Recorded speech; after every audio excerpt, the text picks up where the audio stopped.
Le chien savait exactement où aller. Cela aurait dû être le premier avertissement pour Peter. Les animaux ne parcourent pas des centaines de miles de désert avec la précision d'une boussole, et pourtant ce berger allemand blessé avançait en boitant, avec une certitude inébranlable, comme s'il suivait un chemin invisible tracé dans le désert. Peter Grave marchait sur ces sentiers vides depuis 3 ans, et il n'avait jamais rien vu de semblable. La patte arrière gauche du chien traînait derrière lui, laissant des marques de sang frais dans la poussière, mais ses yeux sombres brillaient d'une détermination presque humaine.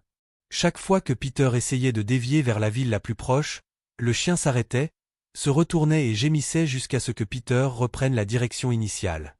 Toujours vers le sud. Toujours vers ces monuments de pierre rouge qui s'élevaient de la terre tels des sentinelles antiques.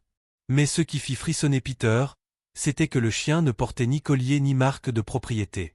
Pourtant, il semblait connaître le nom de chaque source d'eau sur leur chemin. Lorsqu'ils approchaient d'un point d'eau caché que Peter n'avait jamais remarqué auparavant, le chien accélérait le pas. En passant devant des lits de rivière asséchés, il ne les regardait même pas. Comme s'il avait déjà fait ce voyage plusieurs fois. La chose la plus étrange fut que Peter se surprit à lui faire confiance complètement. Après des années d'errance solitaire, méfiant envers tout inconnu, il suivait maintenant un chien blessé au cœur de Monument Valley, vers quelque chose qui l'attendait dans cet établissement caché. Ce que Peter ne savait pas encore, c'est qu'aider cet animal déterminé à rentrer chez lui allait le forcer à affronter ce qu'il fuyait depuis 3 longues années. La vérité sur son incapacité à rester en un seul endroit, la vérité sur ce qu'il avait perdu et celle sur ce qu'il s'apprêtait à découvrir, dans un lieu où des gens comme lui pouvaient enfin cesser de fuir. Peter avait appris à lire le désert comme d'autres lisent les journaux. Pourtant, ce matin-là, le paysage lui parut étrangement différent. Le soleil flottait pâle et distant, projetant des ombres qui semblaient indiquer des directions insensées. Le silence pesait sur ses oreilles avec une intensité telle qu'il s'arrêta sur le promontoire rocheux où il avait passé la nuit. En contrebas, à une 50aine de mètres, quelque chose bougea au pied d'un rocher érodé par le temps. Au premier coup d'œil, cela ressemblait à un tas de haillons abandonnés par un voyageur. Mais des haillons ne respirent pas, et ils ne poussent certainement pas ces gémissements douloureux qui atteignirent l'endroit où se tenait Peter.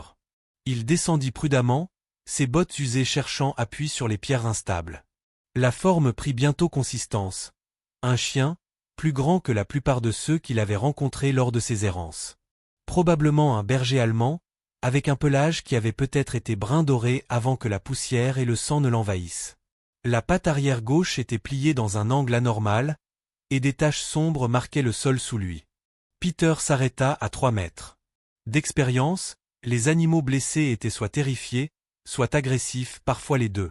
Celui-ci ne fit ni l'un ni l'autre. Au lieu de cela, il leva sa grande tête et fixa Peter droit dans les yeux avec une expression qui ressemblait presque à du soulagement. Doucement, dit Peter, gardant une voix basse et posée. Il avait parlé à de nombreux animaux au cours de ces 3 années d'errance, ils écoutaient mieux que la plupart des gens. On dirait que tu as eu des ennuis. La queue du chien bougea une fois, faible tentative de remuer. Peter remarqua qu'en dépit de la blessure et de l'épuisement évident, les yeux de l'animal restaient vifs, concentrés. Il y avait de l'intelligence, et autre chose qui mit Peter mal à l'aise, de la reconnaissance. Comme si le chien l'avait attendu, lui en particulier. Peter sortit sa gourde et versa un peu d'eau dans sa paume. Le chien but avec gratitude, sa langue râpeuse contre la peau de Peter. Tandis que l'animal s'abreuvait, Peter examina la patte blessée, pas brisée, mais sérieusement déchirée. Probablement l'œuvre d'un félin sauvage ou d'une meute de coyotes. Le plus sage serait de continuer sa route. Peter avait appris à la dure que s'impliquer dans les problèmes des autres amenait des complications qu'il ne pouvait plus se permettre. Même si ce n'était pas exactement le problème de quelqu'un, le principe restait le même.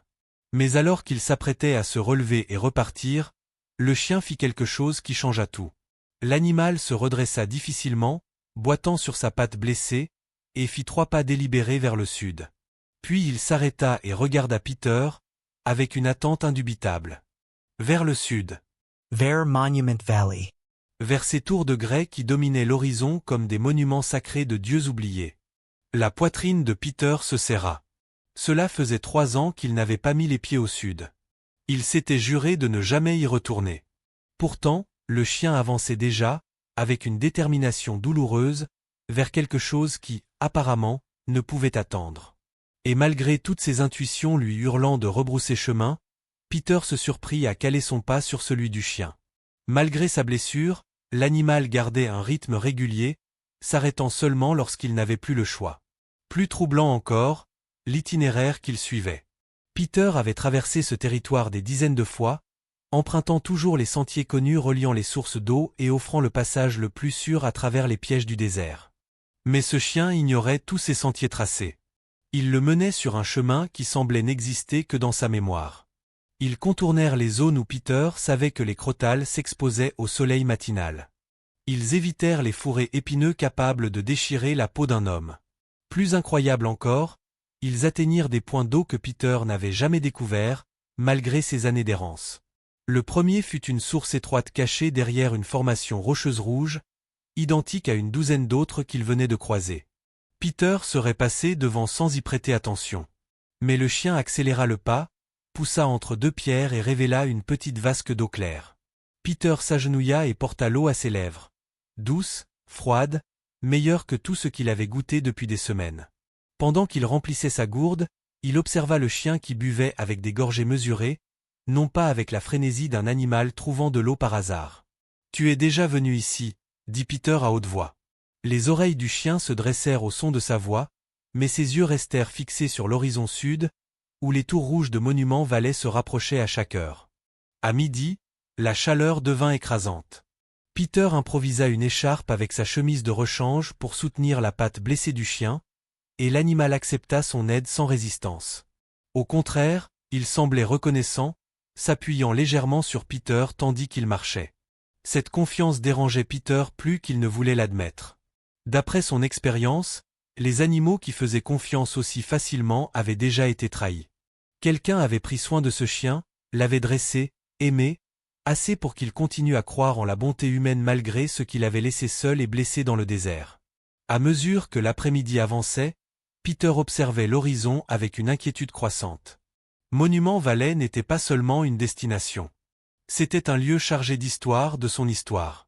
Le dernier endroit qu'il avait appelé « chez lui », avant que tout ne s'effondre 3 ans plus tôt. Le chien semblait sentir sa réticence. Chaque fois que Peter ralentissait ou essayait de dévier, l'animal s'arrêtait et le fixait de son regard troublant, jusqu'à ce qu'il reprenne la direction d'origine. Il n'était plus qu'à quelques heures maintenant, suffisamment proche pour distinguer les formations individuelles des falaises rouges. Et c'est alors que le chien fit quelque chose qui glaça le sang de Peter. L'animal leva sa grande tête et poussa un long hurlement lugubre, répercuté par les monuments de pierre au loin.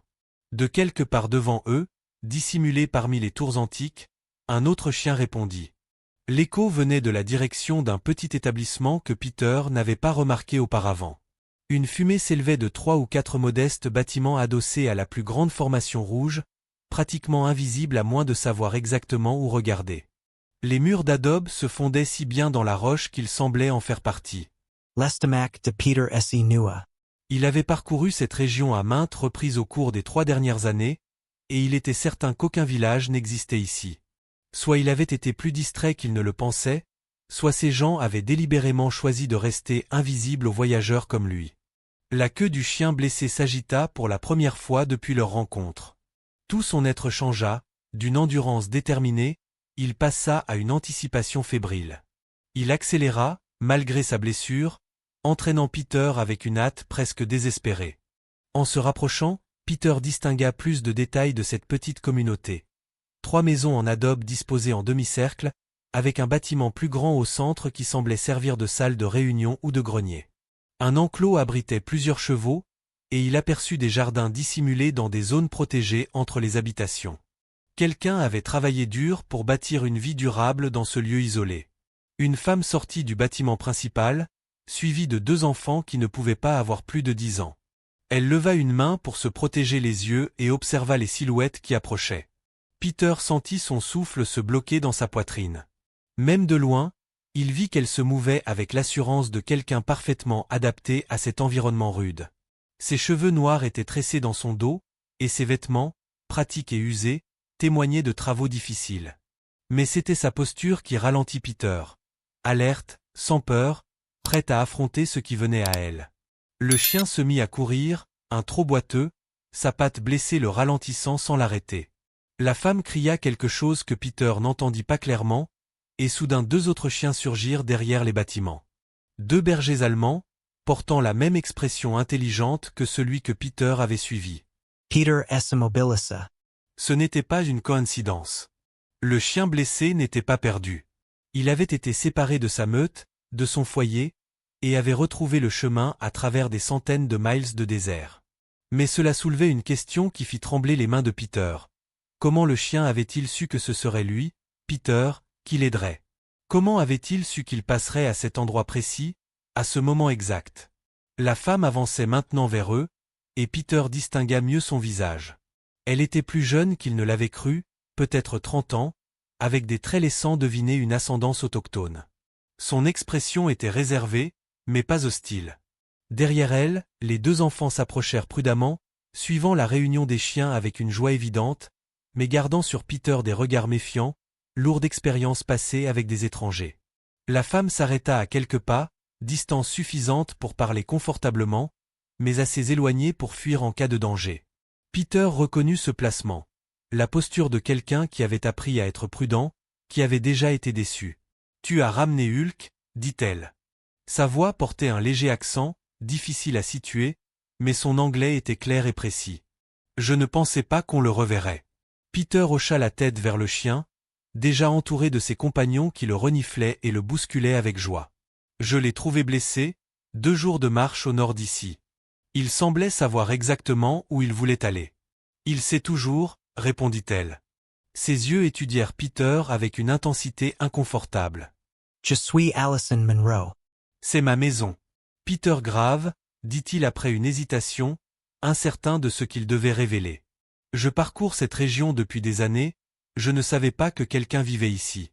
C'était l'idée, répliqua Allison en jetant un coup d'œil vers les enfants, qui s'étaient rapprochés pour mieux voir l'étranger. Nous préférons notre tranquillité. Peter comprenait ce choix. Lui aussi recherchait la tranquillité depuis 3 ans, sauf qu'il la trouvait dans le mouvement constant, pas dans l'ancrage à un lieu unique. Je devrais reprendre ma route, dit-il. Je voulais juste m'assurer qu'il rentre chez lui. Attends. Sa voix claqua, plus forte qu'elle ne l'avait voulu. Elle adoucit aussitôt son ton. Je veux dire, tu as fait un long chemin pour le ramener. La moindre des choses est de t'offrir un repas et un abri pour la nuit. Peter s'apprêtait à refuser, par réflexe. Il s'était imposé une règle, ne jamais rester assez longtemps pour créer des liens, ne jamais accepter une hospitalité qui pourrait engendrer des dettes. Mais quelque chose dans l'expression d'Allison le retint. Elle n'était pas seulement polie. Elle avait besoin qu'il reste, pour une raison qu'il ignorait. C'est généreux, répondit-il avec prudence. Mais je ne voudrais pas m'imposer. Tu ne t'imposerais pas, dit-elle en avançant un peu. Et Peter aperçut une lueur de désespoir dans ses yeux, qu'elle essayait de dissimuler. En réalité, j'ai quelque chose à te demander. Quelque chose d'important. Avant qu'il ne réponde, l'un des enfants surgit en courant, une fillette de 9 ans environ, les mêmes cheveux noirs qu'Allison, mais des yeux trop âgés pour son visage. Allison. S'écria-t-elle, haletante. Justin arrive. Je vois sa charrette sur le chemin de l'Est. Peter sentit Allison se raidir à côté de lui. Elle regarda l'horizon, où un nuage de poussière s'élevait effectivement, puis reporta ses yeux sur Peter avec une expression qui passa de l'hospitalité prudente à une panique contenue. « Combien de temps » demanda-t-elle à la fillette. « Peut-être 20 minutes. » Allison s'y tourna vers Peter. Ce qu'elle s'apprêtait à lui demander devint soudain beaucoup plus urgent. « Je sais qu'on vient juste de se rencontrer, » dit-elle rapidement. « Mais j'ai besoin de ton aide. Justin Arrow n'est pas un homme bon. Il nous force à quitter cette terre. Si tu es ici quand il arrive, s'il pense qu'on a de la protection. » Elle ne termina pas. Mais Peter comprit. Justin Arrow arrivait, et Allison voulait que Peter prétende être quelqu'un qu'il n'était pas. La question était, Peter accepterait-il de s'impliquer dans un conflit qui n'était pas le sien, surtout sans comprendre encore ce qu'on lui demandait de défendre? Elle scruta le visage d'Allison. 3 ans d'errance lui avaient appris à reconnaître les gens en détresse. Cette femme en était. « Qu'est-ce que tu veux exactement que je fasse » demanda-t-il. « Juste que tu restes visible, » répondit Allison aussitôt. « Que Justin voie qu'on n'est pas seul ici. Il revient de plus en plus souvent, me presse de vendre cette terre. Il dit que ce n'est pas sûr pour une femme et des enfants de vivre isolés. Peter jeta un coup d'œil au village. Les jardins prospéraient, les bâtiments étaient solides, la position contre les falaises rouges offrait une défense naturelle ingénieuse. On dirait que tu t'en sors très bien sans aide. On s'en sort, oui. Mais Justine ne le voit pas ainsi. Son ton portait une amertume révélatrice. Pour lui, parce que je suis une femme, je ne peux ni comprendre la valeur de cette terre, ni la protéger correctement. Le nuage de poussière se rapprochait. Peter distinguait maintenant la silhouette d'une charrette et au moins 2 cavaliers. Son instinct lui criait de disparaître dans les rochers avant leur arrivée. Rester signifiait complication, et complication signifiait attache, exactement ce qu'il fuyait depuis 3 ans.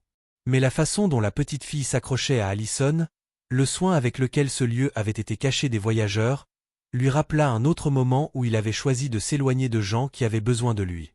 Cette décision hantait encore ses nuits. Quelle sorte de pression a-t-il exercée? Demanda-t-il. Allison hésita. Il a d'abord voulu acheter la terre. Quand j'ai refusé, il a commencé à souligner les dangers de l'isolement, les accidents qui peuvent arriver. Peter Sarah Lamaquar. Il reconnaissait le schéma. Et quand les menaces voilées n'ont pas suffi? La dernière fois qu'il est venu, l'un de nos tonneaux d'eau s'est retrouvé percé. Peut-être un accident, mais... Elle s'interrompit. Peter regarda la charrette approcher, puis les bâtiments qui témoignaient de tant d'efforts. Les enfants observaient depuis les portes. Les chiens entouraient Hulk, enfin chez lui. Ce n'était pas juste un abri. C'était un foyer.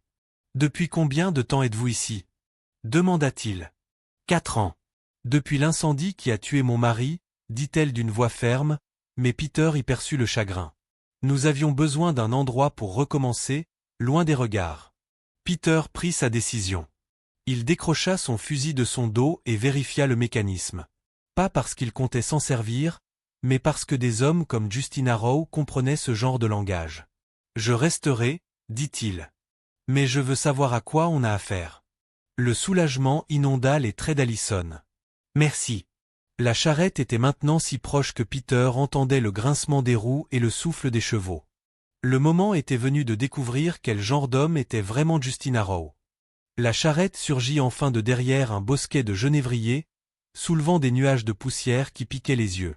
Assis à l'avant, un homme large d'épaules, vêtu d'un manteau de cuir usé, tenait les rênes avec une assurance de propriétaire. Sa barbe poivre et sel ne parvenait pas à adoucir la dureté de ses traits, et son regard s'ancra aussitôt sur Allison, puis glissa vers Peter. 2 cavaliers suivaient de près, leurs silhouettes raides, leurs mains posées trop près des crosses de leurs revolvers pour que cela soit innocent. Peter se plaça légèrement en avant d'Allison, sans un mot, comme pour signifier qu'il n'était pas qu'un simple passant. Les chiens grondèrent faiblement, ressentant la tension. Allison lança l'homme de la charrette d'une voix rauque qui portait sans effort. Je me demandais si tu allais enfin voir raison. Il tira sur les rênes et s'arrêta à une dizaine de mètres. Ces hommes restèrent à cheval, l'air faussement détendu.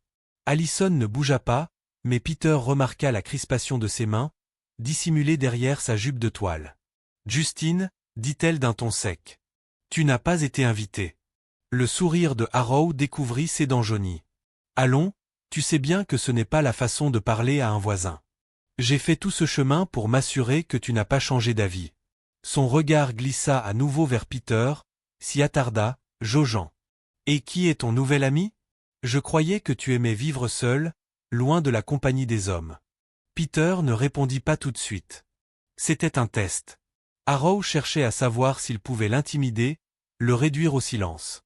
Mais Peter resta immobile, son fusil tenu avec une aisance naturelle qui trahissait une longue habitude. Peter grave, dit-il simplement. The passage. Harrow Hausa Unsourcel. The passage? Voilà qui tombe bien étrange. Ce désert est vaste et vide. Et pourtant, tu tombes pile sur cette petite oasis cachée. Quelle coïncidence. Les chiens m'ont guidé, répondit Peter, son ton calme mais ferme. Celui-là avait besoin de soins. Arrow suivit son geste vers Hulk, qui boitait encore légèrement malgré l'accueil joyeux de la meute. Un pli méprisant déforma ses lèvres. Des chiens? Tu ne devrais pas perdre ton temps avec eux. Allison. Ils ne te protégeront pas quand les vrais problèmes arriveront. Allison s'avança d'un pas, retrouvant sa voix. Je n'ai pas besoin de ta protection, Justine. Ni de tes conseils. Le silence tomba un instant, lourd et coupant. Les cavaliers échangèrent un regard, prêts à intervenir au moindre signe. Peter sentit la situation frôler la limite où les paroles cèdent la place à la violence. Tu as tort, Allison, dit Harrow, son ton mielleux masquant mal l'acier de sa menace. Ce terrain n'est pas fait pour une femme seule. Bientôt, tu regretteras ton entêtement. Et qui paiera le prix? Tes enfants. Les mots frappèrent comme une gifle. Peter vit Allison pâlir, mais elle tint tête, les mâchoires serrées.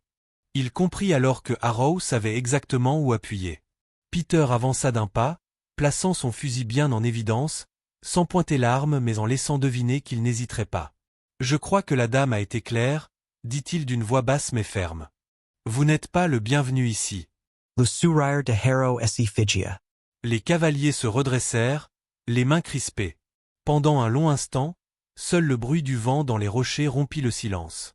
Puis Harrow éclata de rire, un son qui n'avait rien de joyeux. Voilà qui devient intéressant. Je me demandais combien de temps tu tiendrais seul, Allison. Je vois que tu as trouvé un protecteur. Mais attention, étranger, ce désert est traître.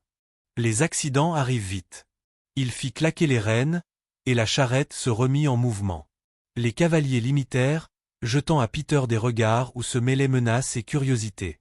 Quand ils furent hors de vue, Allison laissa échapper un souffle qu'elle retenait depuis trop longtemps.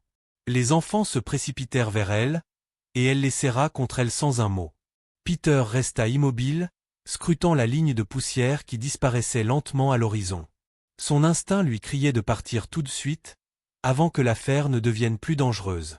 Mais quelque chose, dans les yeux d'Allison et dans le silence lourd qui suivit le départ de Harrow, le retint. « Merci, dit-elle enfin, la voix encore tremblante. Je ne sais pas ce qui se serait passé si tu n'avais pas été là. Peter hoka simplement la tête. Il reviendra, dit-il. Allison le savait. Elle n'essaya même pas de nier. Oui. Et la prochaine fois, il sera plus insistant. Elle se détourna, mais Peter remarqua l'éclat de détermination farouche dans son regard. Elle avait peur, bien sûr, mais elle n'était pas brisée. C'était une femme qui avait déjà perdu beaucoup, mais qui refusait de céder davantage. Le soir tomba sur la vallée, enveloppant le petit hameau dans une lumière rouge et dorée. Peter se retrouva assis près du feu avec Allison et ses enfants. Les chiens dormaient tout autour, comme une barrière vivante. Le repas était simple: maïs, haricots, pain cuit dans une poêle, mais il avait plus de goût que n'importe quel festin qu'il avait partagé depuis longtemps. « Comment as-tu trouvé cet endroit » demanda-t-il entre deux bouchées. Allison leva les yeux vers les falaises qui les entouraient. « C'est mon mari qui l'a découvert, avant l'incendie. Il disait que c'était un sanctuaire. Après sa mort, j'ai tout reconstruit ici. Je pensais que personne ne nous trouverait jamais. » Peter observa les enfants, qui mangeaient en silence, l'un jetant parfois un regard vers lui comme pour s'assurer qu'il n'allait pas disparaître. « Tu as fait du bon travail, dit-il sincèrement. Cet endroit est solide. » Allison esquissa on surar fatigue. Solide, oui. Mais fragile aussi. Surtout quand quelqu'un comme Harrow décide qu'il veut ce que tu as. Lu silence retamba. Le crépitement du feu et le souffle régulier des chiens furent leurs seuls compagnons. Peter sentit une tension familière s'installer en lui, ce tiraillement entre l'envie de repartir, de fuir les chaînes des responsabilités, et l'impossibilité de tourner le dos à des gens en danger. Cette nuit-là, il dormit mal, le fusil à portée de main. À plusieurs reprises, il se réveilla en sursaut, croyant entendre des pas ou des chevaux. Mais ce n'était que le vent, ou les chiens qui changeaient de place. Pourtant, au fond de lui, il savait, Justine Harrow reviendrait bientôt. Et la prochaine fois, il ne viendrait pas seulement parler. À l'aube, Peter se leva avant les autres. Le ciel, encore teinté de violet, laissait déjà poindre une chaleur implacable. Les chiens l'avaient suivi jusqu'au bord du plateau, là où la vue s'étendait sur des kilomètres de désert. Rien ne bougeait, mais son instinct lui disait que ce calme ne durerait pas. Lorsqu'il revint, Allison était déjà dehors, un seau à la main, nourrissant les chevaux. Ses gestes étaient méthodiques, précis, mais son visage trahissait une nuit agitée. « Tu n'as pas beaucoup dormi non plus, remarqua Peter. Pas depuis des semaines, répondit-elle sans relever la tête. Chaque fois que je ferme les yeux, j'entends ce que Justine a dit. Que mes enfants paieraient le prix. Peter sentit une pointe d'admiration mêlée de colère. Admiration pour son courage, colère contre l'homme qui osait brandir de telles menaces. Il faut être prêt, dit-il calmement. Tu as des armes? Quelques fusils de chasse. Mon mari m'a appris à tirer. Mais, ce n'est pas la même chose quand il s'agit de défendre tes enfants. Peter comprenait. Il avait vu trop de bons hommes trembler lorsqu'il fallait vraiment appuyer sur la gâchette. Et pourtant, dans les yeux d'Allison, il lisait une résolution qui ne se briserait pas facilement. Ils passèrent la matinée à inspecter les lieux. Peter observa less palisades, solids maze bases. Les jardins pouvaient être piétinés, les points d'eau sabotés. Il montra aux enfants comment renforcer certaines clôtures et où se cacher si des inconnus approchaient. Les chiens, eux, semblaient comprendre sans explication. Ils patrouillaient, grognaient à la moindre ombre suspecte. « Pourquoi fais-tu tout ça pour nous » Demanda Allison en essuyant la sueur de son front. Tu pourrais être loin d'ici, libre de tout problème. Peter haussa les épaules. Peut-être parce que je me souviens d'un autre endroit. D'une autre famille que je n'ai pas protégée. Il n'en dit pas plus. Le souvenir le hantait, et il n'était pas prêt à l'exposer. Mais Allison ne posa pas de questions. Elle se contenta d'acquiescer, comme si elle comprenait que certaines blessures restaient trop profondes pour être décrites. Au milieu de la journée, un grondement surmonta de la plaine. Peter grimpa sur un promontoire et vit un petit nuage de poussière se diriger vers eux. Arrow revenait, plus tôt qu'il ne l'avait prévu.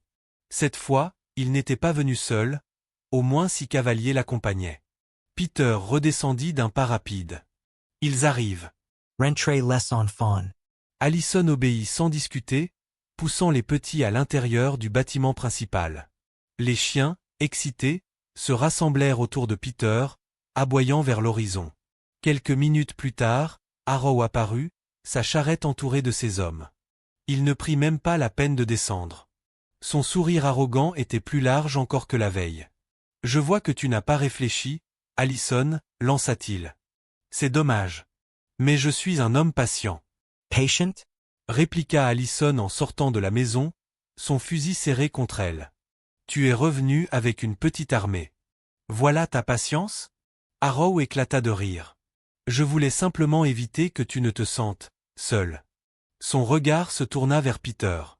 Et toi, l'étranger? Je t'avais dit de faire attention. On ne s'en mêle pas sans en payer le prix. Peter resta impassible. Et moi je t'ai dit que tu n'étais pas le bienvenu ici. Les hommes de Arrow s'agitèrent. Leurs mains effleurèrent leurs revolvers. Peter leva légèrement son fusil, assez pour montrer qu'il était prêt. Les chiens se mirent à gronder, le poil hérissé. Un long silence pesa. Le moindre geste pouvait déclencher la tempête. Finalement, Arrow haussa les épaules. Pas aujourd'hui, dit-il d'un ton mielleux. Mais souviens-toi, Allison, tu n'as pas d'avenir ici. Tu finiras par vendre, que tu le veuilles ou non. Il fit signe à ses hommes, et la troupe repartit dans un nuage de poussière. Mais cette fois, Peter savait que ce n'était pas une simple menace. Arrow testait leurs limites, préparait quelque chose de plus grand. Quand le calme revint, Allison se laissa tomber sur une marche, le fusil encore serré. Il ne s'arrêtera pas, murmura-t-elle. Pas tant qu'il n'aura pas ce qu'il veut.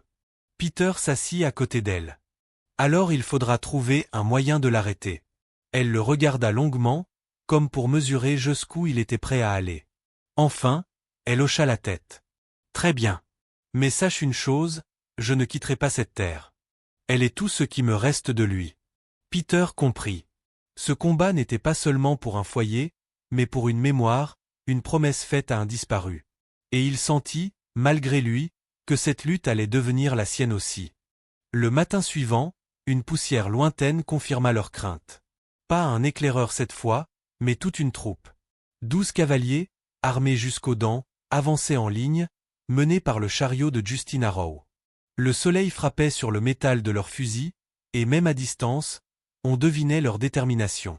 Peter observa la scène depuis les hauteurs, son fusil posé contre son épaule. Allison était à ses côtés, le visage tendu mais sans peur. Les enfants, réfugiés dans le bâtiment principal, guettés par les fentes qu'il avait fait percer dans les murs. Les chiens grognaient bas, sentant l'orage approcher. C'est aujourd'hui, dit Peter d'une voix grave. Allison hoka la tête. Alors il faudra qu'ils comprennent que nous ne céderons pas. Quand Arrow mit pied à terre, son sourire avait disparu. Son regard balaya les défenses de la petite communauté, puis s'arrêta sur Peter, debout, fusil à la main. Tu fais une grave erreur, grave, lança-t-il. Tu joues au héros, mais tu sais comment ça finit. Toujours pareil, du sang, et ceux que tu protèges finissent par mourir. Peter ne répondit pas. Il se contenta d'ajuster sa position, bien visible, solide comme une pierre au pied des falaises rouges. Allison sortit à son tour, fusil serré, et cria. Justin. Je t'ai déjà répondu. Cette terre n'est pas à vendre. Pas aujourd'hui, pas demain. Un rire glacé s'éleva parmi les hommes de Harrow. Alors ce sera par la force, dit l'un d'eux en crachant au sol. Un silence lourd tomba. Même le vent semblait s'être arrêté. Les chevaux piaffaient d'impatience.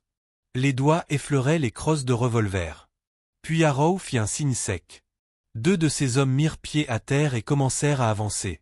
C'est alors que Hulk, le chien blessé, se dressa et lança un aboiement furieux.